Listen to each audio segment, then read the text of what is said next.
నమస్తే, welcome to our channel. నేను మిషాల్ని. 2029 ఎన్నికల్లో నెక్స్ట్ రాబోయేది మావిగన్న లేదా అమరావతి? జగన్మోహన్ రెడ్డి గారు నిన్న ప్రెస్ మీట్ లో మాట్లాడుతూ అమరావతికి మద్దతుగా ఓట్లేసే వాళ్ళు గెలిపిస్తారా లేదా మావిగన్నకి మద్దతుగా ఓట్లేసే వాళ్ళు గెలిపిస్తారా తేల్చుకోండి అంటూ జగన్మోహన్ రెడ్డి చేసిన వ్యాఖ్యలు ఇప్పుడు దుమారం రేపుతుంది. మరి దానికి కౌంటర్ గా ఏపీ సీఎం చంద్రబాబు నాయుడు గారు కౌంటర్ ఇచ్చారు.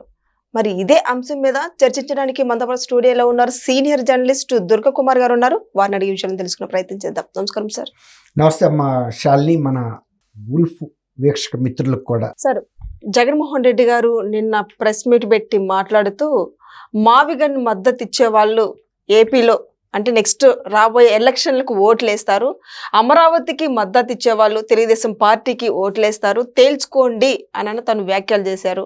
ఏంటి సార్, ఇక మావిగన్ పేరుతో జగన్మోహన్ రెడ్డి గెలుస్తారా ఏంటి? సవాల్ ఏంటి సార్ అసలు?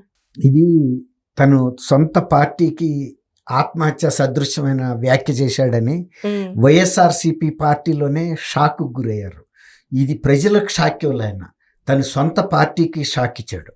ఇప్పటికే ఆయన మాట్లాడిన గతంలో మావిగన్ అని చేసిన ప్రతిపాదనని ప్రజల్లో కొంత సర్దుబాటు చేసుకురావటానికి మేము ప్రయత్నిస్తున్న టైంలో మళ్ళీ అదే అంశాన్ని ప్రధానంగా రేపు రాబోయే ఎన్నికల్లో ఇదే ప్రధాన అంశం వైఎస్ఆర్సీపీకి అని ఆయన ప్రకటించడం అనేది ఒక సైకో ప్రవర్తనలాగా ఉంది. ఒక కుటుంబంలో ఒక సైకో ఆత్మహత్య చేసుకుంటే మిగిలిన కుటుంబం అంతా ఆత్మహత్య చేసుకోవాలా అనే ఒక ప్రశ్న పార్టీలో చర్చించుకుంటున్నారు. వైఎస్ఆర్సీపీ పార్టీలోనే చర్చించుకుంటున్నారు. ఇక ఇటువంటి మనిషిని నమ్ముకుని గతంలో మనం 151 స్థానాల నుంచి 11కి వచ్చాం. ఈ 11 స్థానాలు కాదు కదా, అసలు డిపాజిట్లు ఎక్కడా కూడా రావు, ఈ ఒక్క సీట్ కూడా రాదు. ఇది ఒక పిచ్చి ప్రతిపాదన, ఒక తుగ్లక్ ప్రతిపాదన, తుగ్లక్ కన్నా కూడా హీనమైన ప్రతిపాదన. ఏ రాజకీయ నాయకులు కూడా దాని మీద ప్రతిస్పందించడానికి కూడా ఇష్టపడలేదు. అసలు ప్రజలు కూడా హాస్యాస్పదంగా నవ్వుకున్నారు ఇతను చేస్తున్న అమరావతి మీద ఇతను తీసుకుంటున్న నిర్ణయాలు. ఫస్ట్ అమరావతిని సమర్థిస్తున్నాం అన్నాడు, తర్వాత అమరావతి కాదు 3 రాజధానులు అన్నాడు. మళ్ళీ 3 రాజధానుల్లో ఎక్కడా కూడా ఒక చెంచాడు సిమెంట్ కానీ ఒక ఇటుకు కూడా పెట్టకుండా మళ్ళీ కొత్త ప్లాన్ అని కొత్తగా తీసుకొచ్చి మావిగన్ అని పెట్టాడు. అసలు ఈ మావిగన్ అనే ప్రతిపాదనకు అర్థమే లేదు అని ఆ రోజే వైఎస్ఆర్సీపీ నాయకులు తలలు పట్టుకున్నారు. ఛానల్ ఎవరు బయటికి రాలేదు. ఆయనైతే లండన్ వెళ్ళిపోయాడు. కొంతమంది సజ్జల రామకృష్ణారెడ్డి లాంటాడు, అంబటి రాంబాబు లాంటాడు, పేరు నాని లాంటాడు సమర్థించడానికి ప్రయత్నించి భంగపడ్డారు. ఇక ఆ తర్వాత వాళ్ళు కూడా సైలెంట్ అయిపోయారు. ఇక అతనికి ఏ మాత్రం కూడా ఎటువంటి విజయ అవకాశాలు కనపట్టలేదు. కూటమి ప్రభుత్వంలో లోపాలని ఎత్తి చూపి దాన్ని అవకాశంగా మార్చుకోవటానికి అనేక ప్రయత్నాలు చేసి అన్ని ప్రయత్నాల్లోనూ కూడా విఫలమయ్యాడు. అనేక రకాల కులంగా కూడా చిచ్చు పెట్టాలని ప్రయత్నించాడు. కాపుల్ని పవన్ కళ్యాణ్ నుంచి వేరు చేయాలని, పవన్ కళ్యాణ్ని కూటమి నుంచి వేరు చేయాలని ఈ రకరకాల ప్రయత్నాలు చేశాడు. అన్ని ప్రయత్నాలు విఫలమని. రెండోది ఏంటంటే, ఏ రోజైతే అమరావతిని రాజధానిగా బిల్లు రూపంలో కూడా కేంద్ర ప్రభుత్వం ఆమోదించిందో అదే రోజు వీళ్ళు పార్టీలు లోక్సభలోనూ రాజ్యసభలోనూ బహిష్కరించి వాకౌట్ చేసినాయి. దేశంలో భారతీయ రాష్ట్ర సమితి కూడా అమరావతి రాజధానిని సమర్థించింది. ఏ ఒక్క రాజకీయ పార్టీ వ్యతిరేకించినా ఒక్క వైఎస్ఆర్సీపీ వ్యతిరేకించింది.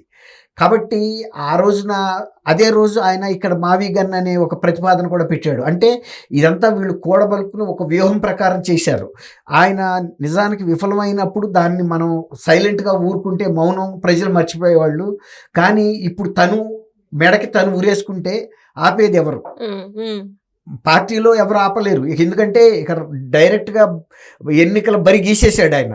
ఆ బరి గీసిన తర్వాత చెరపటానికి ఇంకెవరి వల్ల కాదు కదా. కాబట్టి కేంద్ర ప్రభుత్వం తర్వాత ఈ మధ్య ఇంకొక సవాల్ కూడా ఇసిరాడు. వాళ్ళు తీర్మానం చేసి కేంద్రానికి పంపారు కాబట్టి మేము కూడా అమరావతి రాజధాని కాదు అని తీర్మానం చేసి మళ్ళీ బిల్లుని మేము రద్దు చేయిస్తాము అన్నాడు. కానీ ఒక్కసారి లోక్సభలో అన్ని పార్టీలు ఏకమై తీర్మానం చేసినప్పుడు మళ్ళీ ఇంకొకసారి అదే తీర్మానానికి వ్యతిరేకంగా చేస్తే ఆయా పార్టీలు ఆయా రాష్ట్రాల్లో కూడా విశ్వసనీయత కోల్పోతాయి. తర్వాత 2/3 మెజార్టీ ఉండాలి. అలాంటి మెజార్టీ మళ్ళీ రావటం అనేది జరగదు. ఎందుకంటే మొన్న కాంగ్రెస్ పార్టీ కూడా ప్రతిపక్షంగా ఉండి సపోర్ట్ చేయటం వల్లనే అట్లాంటి బిల్లు ఏకగ్రీవంగా ఆమోదం పొందింది. అట్లాంటి చట్ట రూపం వచ్చిన తర్వాత కూడా ఇంకా ఇట్లాంటి పిచ్చి వాదన, అందులోనూ అమరావతి మీద ఇంత ఖర్చు పెట్టారు. ఈయన పెడుతున్న మావీ గన్ను అమరావతి రెండు ఒకటే. ఇప్పుడు ఎడమ చెయ్యి పురచెయ్యి అన్నట్టుగా తేడా. ఎడమ చెయ్యి అని కొందరు అంటారు, పురచెయ్యి అంటారు. అలాగే సొరకాయ అని కొందరు అంటారు, ఆనపకాయ అని అంటారు. కానీ రెండు ఒకటి. ఇప్పుడు ఆయన పెట్టిన మావీ గన్ను ఎక్కడుంది? అనంతపూర్లో ఉందా, లేకపోతే ఇడుపులపాయలో ఉందా? అదే ప్రదేశంలో ఉంది. అది కూడా కేంద్రంగానే ఉంది, సెంట్రల్ గా. కృష్ణా గుంటూరు జిల్లాల్లో ఎక్కువ, కృష్ణా జిల్లాలోను కొద్దిపాటి గుంటూరు వరకు మావి గన్లోనే ఉంది కదా. ఆయనే చెప్పాడు, మచిలీపట్నం నుంచి విజయవాడ నుంచి గుంటూరు వరకు. విజయవాడ గుంటూరు ఆల్రెడీ ఉన్నాయి. మచిలీపట్నం అక్కడ దాదాపు అక్కడి వరకు ఈ సిఆర్డిఏ పరిధి ఉంది. కాబట్టి ఈయన చేసిన కొత్త ప్రతిపాదన ఏముంది? నేను ఆనపకాయని తీసి సొరకాయని పెడతానంటే, నువ్వు సొరకాయ అయినా ఆనపకాయ అయినా ఒకటనే తెలియని అంతటి అజ్ఞానం అనేది ప్రజలకు అర్థమవుతుంది. కాబట్టి ఇవాళ వైఎస్ఆర్సీపీ పార్టీ నాయకులకే ఇక ఇతనితో కనుక కలిసి రేపు ఎన్నికల్లో పోటీ చేస్తే మనకి డబ్బులు వదులుతాయి, పరువు కూడా పోద్ది. అసలు ఇతనికి రాజకీయ పరిజ్ఞానం లేదు. కేవలం వ్యక్తిగతమైనటువంటి ఒక ప్రతిష్టకి వెళ్ళి పార్టీని, తన రాజకీయ భవిష్యత్తుని, రాష్ట్ర భవిష్యత్తుని కూడా పణంగా పెట్టి ఇలాంటి పిచ్చి వాదనని పైకి తీసుకొచ్చాడు. ఇంకా ఏమన్నా మంచి ప్రతిపాదన, తెలుగుదేశం విధానాల్లో ఏమన్నా తప్పుంటే, కాదు నేను మళ్ళీ తీసుకొచ్చి పాత మద్యం విధానాన్ని పెడతానని చెప్పమనండి, తప్పైతే, ఈ విధానం తప్పైతే. అట్లాగే గనుల విషయంలో మేము పాత విధానాల్లో అనిపిస్తాను, లేకపోతే భూ యాజమాన్య చట్టం తీసుకొస్తానని చెప్పమనండి. ఇలాంటి రైతుల పని ఇంకేదన్నా కొత్తగా ఇంకా నేను పెడతానని చెప్పొచ్చు. అంతేగాని ఒక రాజధాని అంశం మీద తేలిపోయిన అంశం అది. అనేక సార్లు ఇతనే స్టాండ్ మార్చుకుని మళ్ళీ సైలెంట్ అయ్యి ఇక ఏ ఆధారం దొరకనప్పుడు ఈ మావీ గన్ ఏదో రాష్ట్ర స్థాయి ఒక దీన్ని వివాదం లాగా సృష్టించాలని చూస్తున్నాడు. కానీ మావీ గన్ అనేది ఒక తుగ్లక్ కూడా ఇటువంటి నిర్ణయం చేయడు, ఒక పసి బిడ్డ కూడా చేయడు.